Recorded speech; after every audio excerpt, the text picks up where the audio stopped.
Today on SAU News, Southern spreads body positivity with a smash. People vent their frustrations to fight eating disorders for all to see. What if the unthinkable happened on campus? Would you be ready? A mock mass shooting drill tests the skills of first responders. These stories and more coming up. SAU News starts now.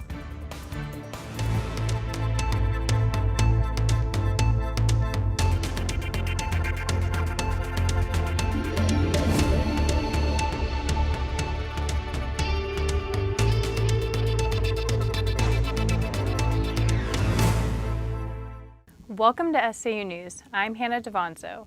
Our weekly newscast is brought to you by the School of Journalism and Communication. It was just a week ago today that the students elected this next year's slate of SA officers.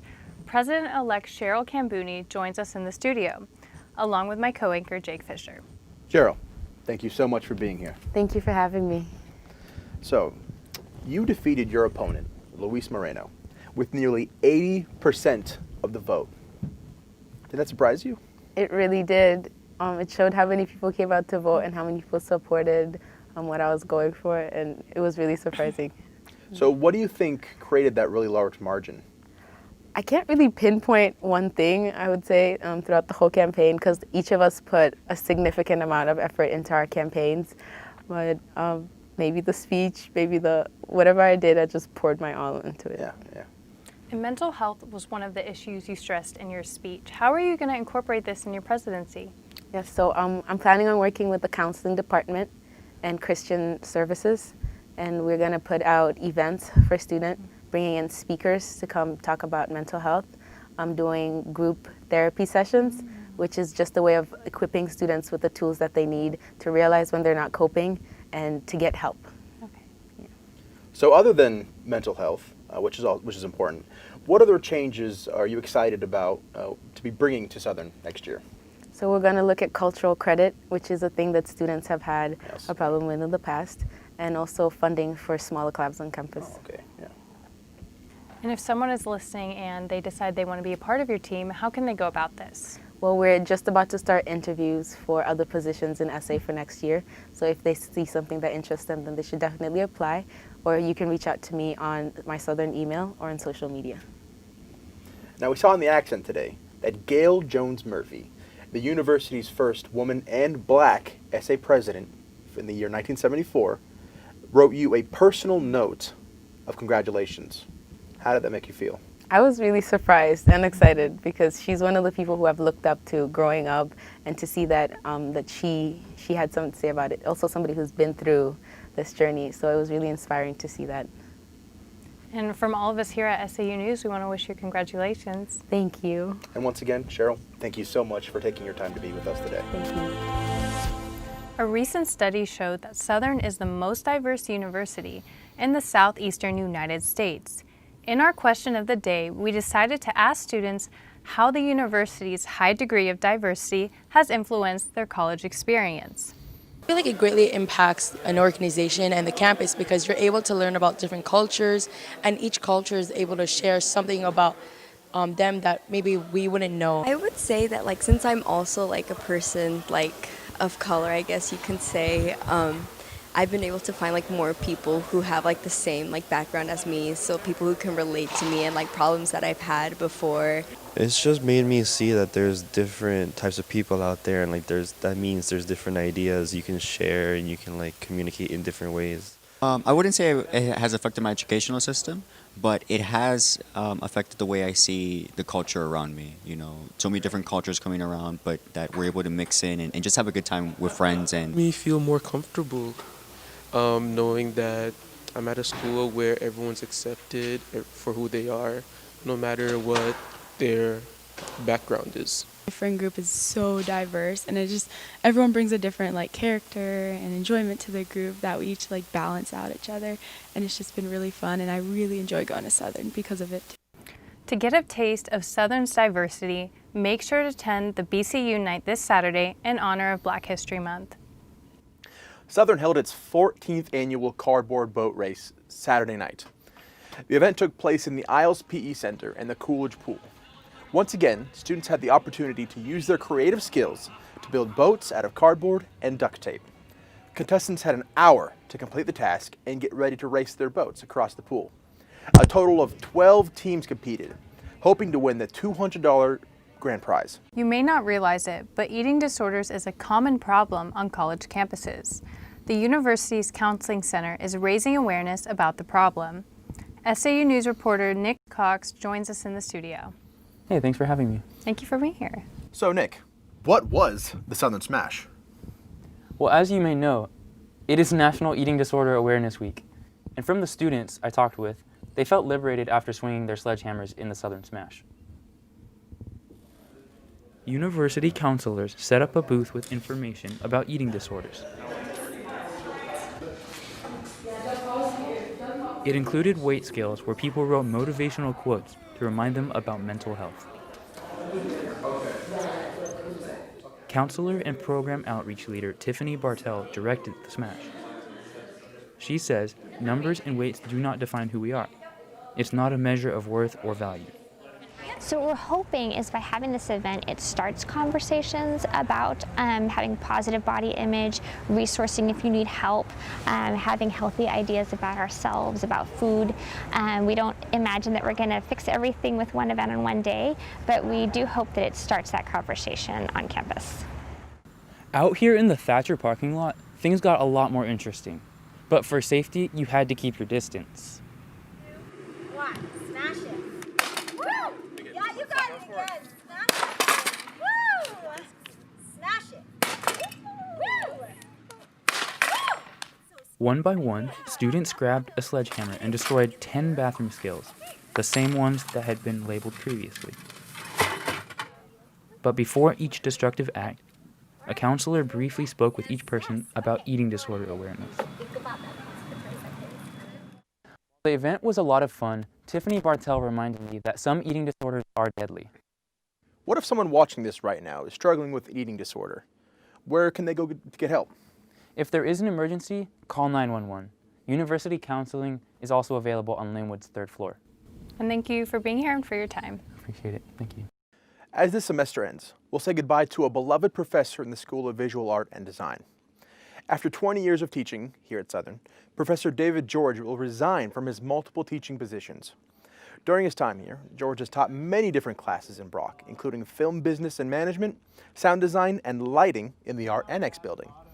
George says after leaving Southern, he'll pursue one of his life goals, working as a full-time filmmaker. Many students say they are sad to see George go, but wish him the best. An active shooter.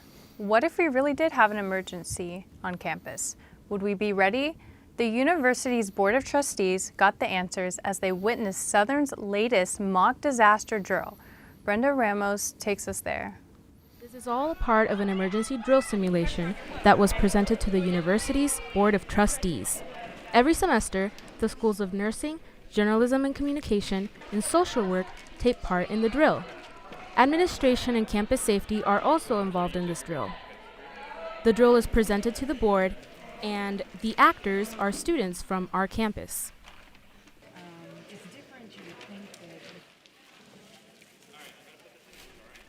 In this emergency drill, we were able to see a demonstration of how a shooting would look if it were to actually happen.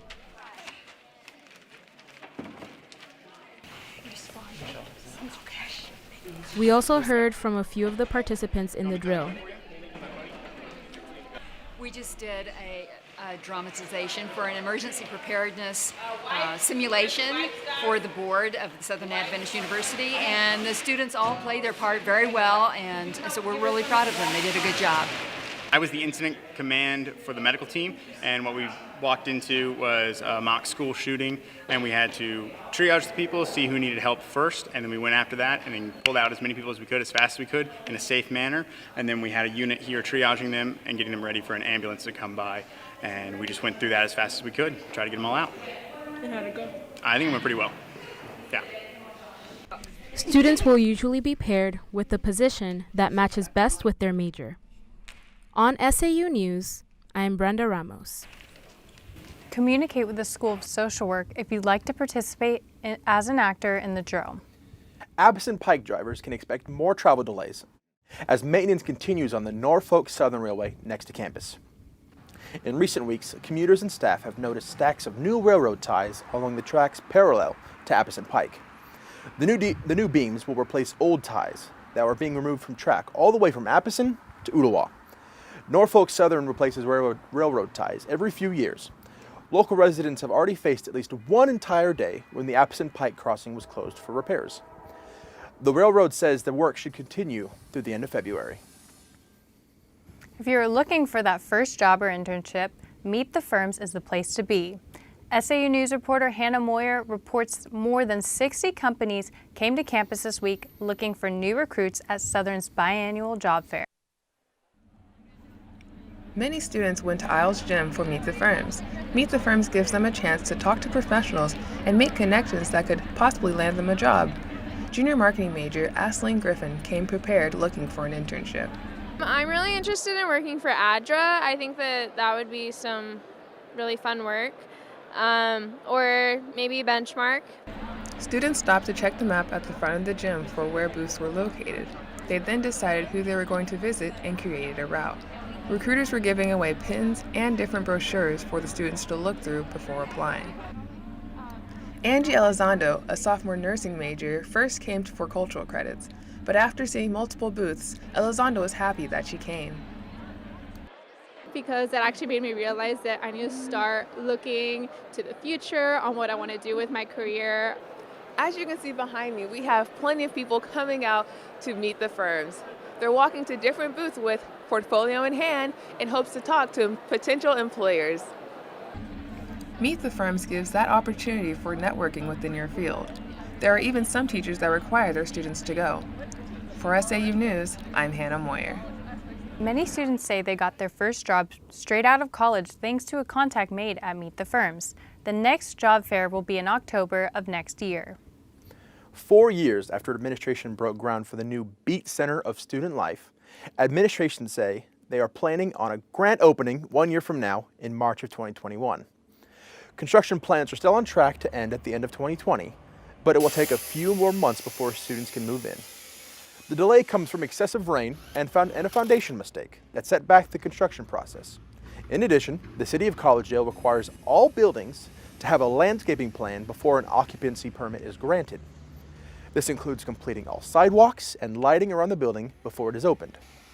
Administration originally planned to open the Beat Center by fall of 2016, but have moved the opening date 3 times since then.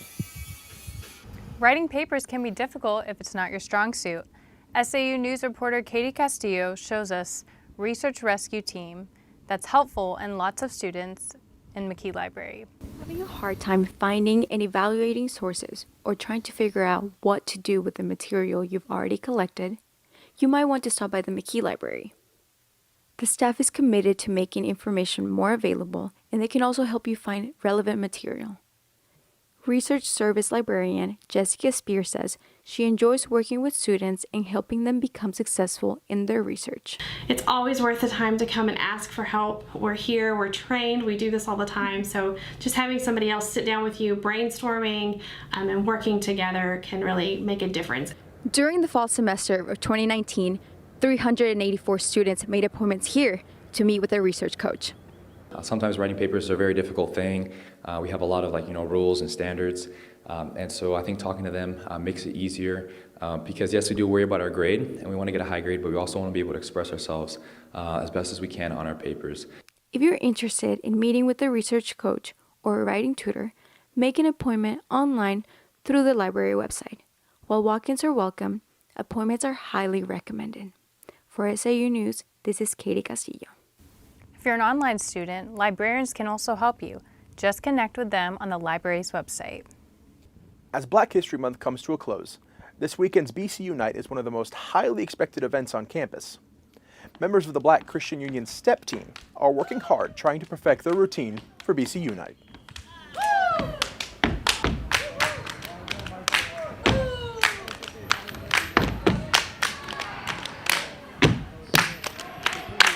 Stepping can be traced back to African foot dances. Team members use their hands and feet to create rhythms, which are usually accompanied with chants. It's an important piece of their culture that is incorporated into an event that celebrates African American heritage. To see the STEP team in action and all the other performances, come to Isles Gym this Saturday night at 8 o'clock. SAU News is a production of the TV news reporting class here in Southern School of Journalism and Communications. I'm Hannah Devonzo. And I'm Jake Fisher.